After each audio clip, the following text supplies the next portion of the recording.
کیکاووس قصد سفر به سرزمین دیوان کرده و پهلوانان و بزرگان مخالف اویند. پهلوانان از زال چاره‌جویی می‌کنند و او همراه با فرزند گرانمایه سوی تختگاه رهسپار می‌شود. اما کیکاووس نصایح زال نمی‌پذیرد و از او می‌خواهد در نبودش نگاهبان ایران باشد و خود به مازندران لشکرکشی کند. کیکاووس گیو را مأمور کشتار دیوان می‌سازد و سنجه که شاهد جنایت‌های گیو است این خبر را با تمام سرعت به دیو سپید می‌رساند. دیو سپید نیز با سپاهی گران به سپاه کاووس حمله ور می‌شود. کیکاووس را بخت برگشته و بلا بر وی نازل گردید. زمانی که تکبر گوشش را کرد و چشمش را کور کرده بود باید چنین عاقبتی را برای خویش می‌دید. هفته‌ای بر دو سپاه گذشته و همه در جنگ. اینک 8مین روز است که سپاه دیوان با کیکاووس می‌جنگد. آنچه باقی مانده همه سپاه اوست.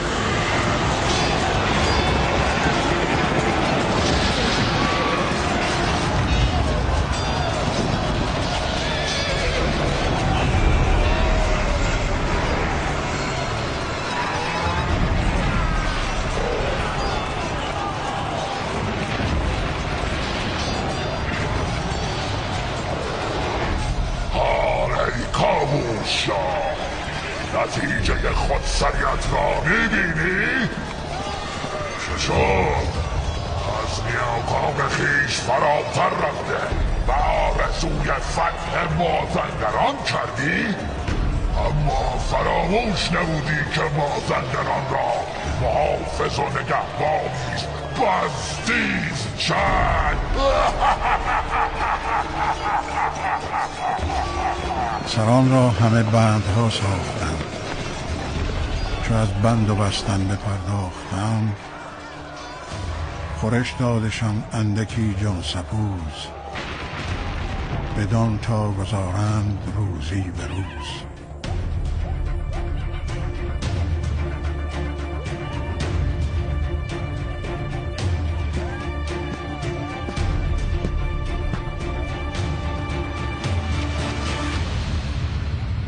سالار من، دیو سپید دشمنانت را هزیمت کرده و دستشان را از ملک تو کوتاه کرد. کیکاووس و چندی از یارانش را در سیاهچالی مهیب محصور نموده.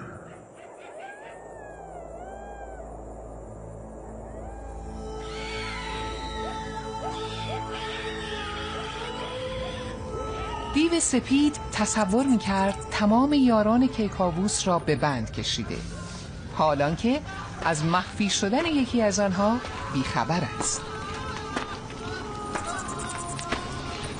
تنها سپاهی آزاد ایران به سوی سیاهچال آمده تا از حال اسرا آگاهی یابد. کیکاووس از او می‌خواهد سوی رستم و زال روانه شود. به دستان زال بگو همه چیز را در جنگ با این نر دیوان از دست دادم. کنون به کمک تو نیازمندم.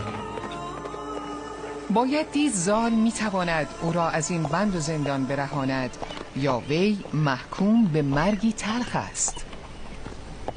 چو پوینده نزدیک دستان رسید بگفت آنچ دانست و دید و شنید. همان گنج و هم لشکر نامدار بیاراسته چون گل اندر بهار. همه چرخ گردان به دیوان سپرد تو گویی که باد اندر آمد ببرد. شاه ایران اسیر است و به دام بلا گرفتار. باید که بر رخش نشسته به کین خواهی سوی مازندران روی. از چه راه باید به مازندران برسم؟ این راهی است که کیکاووس از آن به مازندران رسیده و این راهی است که تو باید بپیمایی. هر دو سخت است و دشوار، ولی راهی که تو باید بروی از کوه می‌گذرد. 2 روز در راه خواهی بود. زال میگوید راهی که باید از آن بگذری پر از دیو و شیر و تیرگی است. رستم نمی‌داند که با ورود به این مسیر باید از 7 خان بگذرد. به پدرو کردنش رفتند پیش، چه دانست کش باز بینند بیش. زمانه بدین سان همی بگذرد، همش مرد دانا همی بشمرد.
خداوندا، تو میدانی از چه سبب پای در این راه نهادم و از نیتم آگاهی.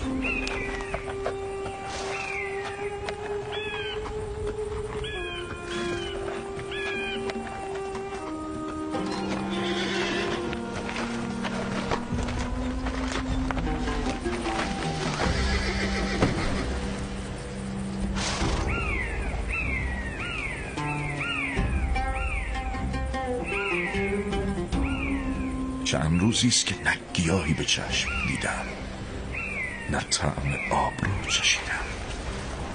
در آتش تب می‌سوزم. به رحمت تو امیدوارم.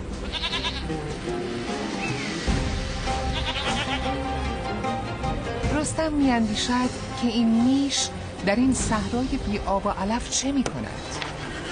رؤیاست یا پیک چشم ساری که آنها را سیراب کند؟ خداوند، همانا که جز تو پناهی نیست. تویی برآورنده نیازمندان.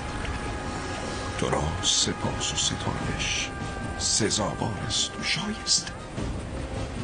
رستم خود و رخش را در آب شست و زندگی دوباره یافت. سپس برای عزیمت دوباره آماده شد.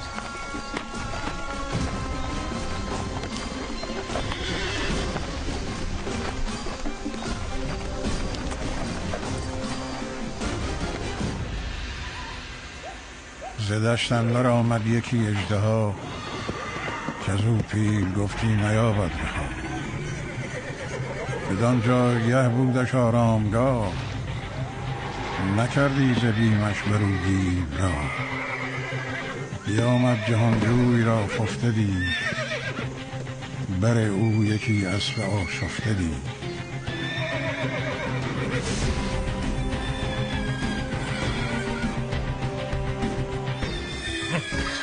چه شده؟ بیهوده خواب و استراحتم تباه کردی. برو در این دشت هر چه خواهی چرا کن. مرا آسوده بگذار که فردا روز سختی در پیش دارم. رستم دوباره به خواب می رود و اژدها برای بار دیگر خودش را نشان می دهد.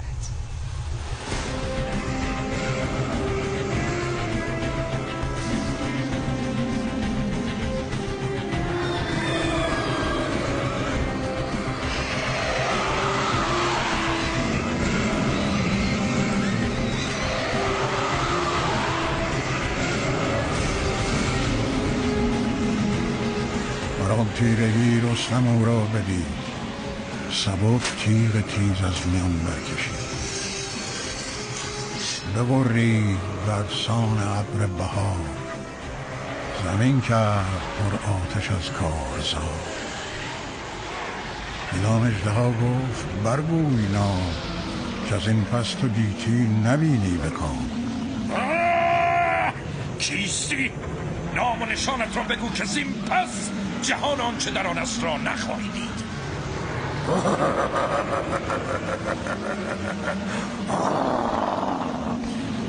بدان که این دشت جایگاه من است و آسمانش از آن من است. حال تو مرا بگو نام و نسبت که داری که بدانم پس از مرگت چه کسی بر تو می‌گرید. نامم رستم و از نسل زال و سام نریمانم. تمام مردان لشکرم، خودم و مرکبم همین رخش است. زین پس کشنده تو نیز نامیده می شود.